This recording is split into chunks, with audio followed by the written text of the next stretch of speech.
Néro Zilla a envahi le puissant centre du monde antique, Rome, et cette menace semble avoir un penchant particulier pour les chrétiens.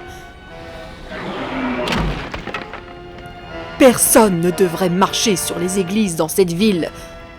Pierre, chef des chrétiens, est impuissant à les aider. Enfin, l'est-il vraiment ?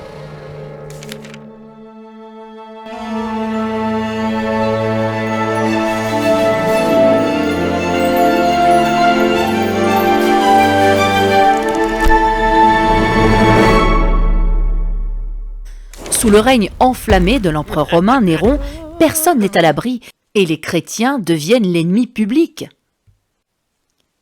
Les lettres de Pierre apportent un soutien affectueux et des enseignements puissants sur une foule de sujets, avec des messages spéciaux sur l'endurance pendant l'épreuve. Vraisemblablement, Marc du livre de Marc et Silas, l'ancien compagnon de mission de Paul, sont ses scribes. Pierre a lui aussi un œuf appelé, nous allons donc couvrir cela d'abord. Il n'aime vraiment pas que les faux instructeurs mélangent de fausses doctrines à l'Église, en rejetant l'autorité, en répandant des mensonges et en encourageant le péché. Ces gens-là sont des fontaines sans eau, des nuées que chasse un tourbillon. L'obscurité des ténèbres leur est réservée. C'est d'autant plus triste que beaucoup d'entre eux étaient autrefois membres de l'Église, et maintenant ils veulent entraîner les fidèles sur leur pente glissante. Maintenant, nous pouvons encore aimer ces personnes tout en rejetant leurs invitations à abandonner notre foi. Le diable était et est toujours à l'œuvre pour détruire l'Église. Pierre fait donc de son mieux pour se préparer et se protéger contre ces fléchettes enflammées, en disant quelque chose un peu comme « N'oubliez pas ces 3 règles. Arrête, laisse tomber et avance. Arrêtez. Arrêtez de mentir et de tromper. Arrêtez de revenir à vos anciennes célébrations. Détournez-vous du mal et soyez un bon exemple. Ainsi, lorsqu'ils mentiront à votre sujet, cela ne tiendra pas la route. Laisse tomber l'attitude hautaine et puissante, plus catholique que le pape. Sois gentil. Ne répliquez pas avec colère lorsque les gens vous attaquent. Soyez un missionnaire avec douceur. Respectez les autres. Et pour les dirigeants, dirigez et laissez tomber les jugements oppressifs.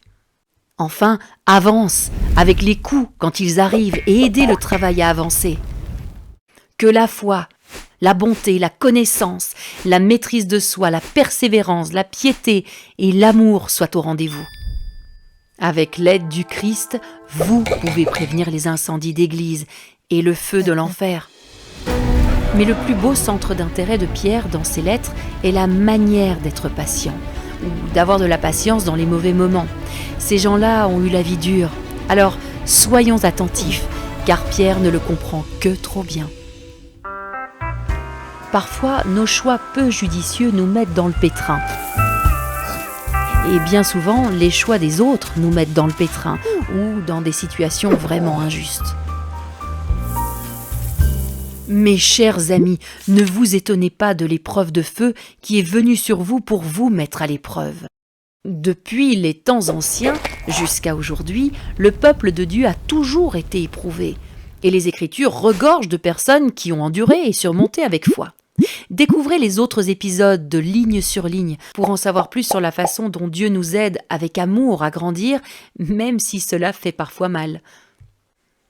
C'est fou, mais même lorsque nous faisons le bien, il arrive que nous soyons ridiculisés ou que les choses ne se passent pas comme nous l'avions prévu. En revanche, le péché entraîne toujours la souffrance. En toute logique, il vaut mieux souffrir en tant que chrétien qu'en tant que pécheur. N'ayez pas honte. L'Esprit de gloire reposera sur vous. Le Seigneur sait comment vous sauver. Laissez-le mener ses batailles à vos côtés. Par l'intermédiaire de Pierre, le roc, le Seigneur a miraculeusement posé les fondations de son Église contre des obstacles apparemment impossibles. Même si Néron a probablement mis Pierre à mort, cela n'a pas pu arrêter l'impact de Pierre à travers des siècles, dans le monde entier, et jusque dans nos propres vies aujourd'hui. Grâce à Pierre, nous apprenons tant de leçons. La foi, le repentir, le pouvoir de la prêtrise, la révélation, le fait d'essayer encore et encore, et surtout, la réalité et l'expiation de Jésus-Christ. Rappelle-toi comment tout a commencé. L'humble, un peu hâtif et un peu grincheux pêcheur. Waouh, il s'est passé beaucoup de choses depuis. Qu'est-ce que tu aimerais dire d'autre à tout le monde? Oui, quelle autre grande leçon as-tu apprise? Patience. Oh, désolé, prends ton temps. Non, je veux dire la patience. J'ai appris que Dieu est patient avec nous. Il ne veut qu'aucun d'entre nous ne périsse, mais que tous arrivent à la repentance. Ok, compris. Et le moins que nous puissions faire, c'est d'être patients avec Dieu, même si les réponses et les bénédictions de Dieu semblent lentes à venir. Faites-lui confiance. Son temps n'est pas le nôtre. Et soyez patients avec vous-même. Grandissez dans la grâce et la connaissance de notre Seigneur et Sauveur Jésus-Christ. À lui la gloire, dès maintenant et pour l'éternité.